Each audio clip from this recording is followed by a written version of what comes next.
Fenna tukimanyi nti olunaku olwaleero gwe mukolo gwa aviator. Omukolo guno omwana mulenzi agutaddemu ssente atumaze ebigambo n'olugambo eri abo bonna babadde basuubira nti nno aviator yakwana mina just kumulyamu buli olw'okuba nga beesiŋŋaana ku app. Bino bye tusiiba tubagamba ne tubagamba mweyise bulungi nga muli ku mikutu gya internet. You never know what internet brings out to you. Era ne tubagamba nti nno kozesa nnyo bulungi obulungi bwo, teekako n'akamwako nga we recordings ng'okutte essimu yo we recordings kubanga tomanya, you never know who's watching. Omuntu ali mu kuwatchinga might be that person gw'ogenda okumala naye for the rest of your lives. Wabula ng'ate aviator ekintu kyakoze nkyenyumirizaamu nnyo era nga mwenyumirizaamu nnyo nga nze omuntu amufollowinga nti nno alaze obukulu, alaze empisa nti toyina kwebaka bwebase ku mwana wa bendi n'omulekaawo, toyina kweyambisa mwana wa bendi n'omulekaawo ng'abavubuka b'ennaku zino bwe bakikola. Ye avuddeyo n'agamba sigenda kugalabanja bulungi bw'ono mwana, sigenda kugalabanja embeera z'ono mwana, mwebakeko ate ntambule ngende muleke mu mbeera enzibu, kamwebakeko nga muwasizza mu butongole afuuke mukyala wange nange mbeere mwami we. Obutambi ndowooza mwena mu bulabye obutambula ku mikutu gya internet era nga ffe abamu omukolo guno tubadde tugulinda for a long time. Twasooka ne tubaterayo obutambi obw'ebintu ebyali byagulibwa aviator emyezi nk'esatu egiyiseeko emabega Katambi ako ndakateekawo wano eno nga baguze ebintu eby'ebbeeyi ebingi ennyo ebirabo nga bimaze osabikibwa. Ate wayita akabanga katono nnyo mina n'aflyinga okuva mu kibuga eky'e Dubai n'abeera nga addayo e Uganda. That means okuddayo kwe yali yeetegekera mukolo. Bino bagenda kwambala ki, bagenda kupanga batya, bagenda kutimba batya, bagenda fulumira wa, bagenda kujja batya n'ebintu ebirala. Ngenda kubanga imbatwalako mu biki ebigenda mu maaso ku mukolo right now. Wabula nga te gwata subscribing ebintu bino ogenda kubanga bikusubwa togenda kubiraba. Jango subscribing otogateko kwata kade atera commentinga otubulire kikyolowooza ku mukolo gwa aviator. Katugendeko mu butambi. Omwana yanyumye, omwana ayiye ssente mu mukolo. Katugendeko mu butambi.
sente ozirabye ku mukolo gwa avieta olabye tebayita sente ffe tubagamba mukole sente musirike. Avieta y'omu ku mulenzi amanyikiddwa okuba ne sente ennyingi ddala ku myaka gye egy'emito era nga bagamba y'omu ku rich boys be bayita ba rich boys mu kibuga ekya Dubai.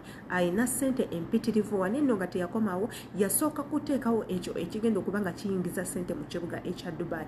Bw'atyo nagulawo restaurant ey'ebbeeyi ennyo ng'ate akozesa n'abamu ku bakala enjeru era restaurant eyo ng'eri mannya ge era ekizimbe ekyo kiriko avieta kuliko avieta ate teyakomawo twalabako ne ku mmotoka ey'ebbeeyi gye yawa mukazi we nga birthday gift emmotoka eyo enjeru. Emmotoka eyo yayongeza nnyo ba tiktokers ebyama leero wali mukyala Nagudi Asiya atayagaliza siye mukazi ayina omutima omulogo wuuyo yatandise ddo okukola obutambi obukakasa nti Mina tagenda kufumba ye wa avieta ajja kuddukayo.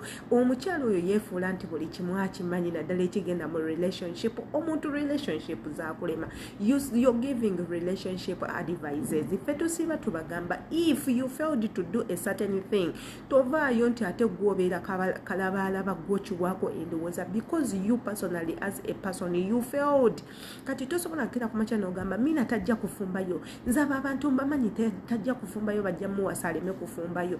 If she wasn't ready for this yandibadde tagenda mu bufumbo. Yes tumanyi marriages do fail era tumanyi kankyogereko si akyogerako yakireeta naye Mina n'afumbirwa avieta things ne bituuka eyo maaso nga Mina bye yasuubira si bye biriyo mu bufumbo. She's free to break up the marriage n'akomawo n'afuna omusajja omulala. Ebintu ebyo tubirabye. Zari has been in how many marriages? A lot and a lot. And finally she got a person gwawulira nti gwagenda ofiringiramu emirembe n'addamu n'afumbirwa. It doesn't have to be that if you're not happy in the marriage osigaleyo.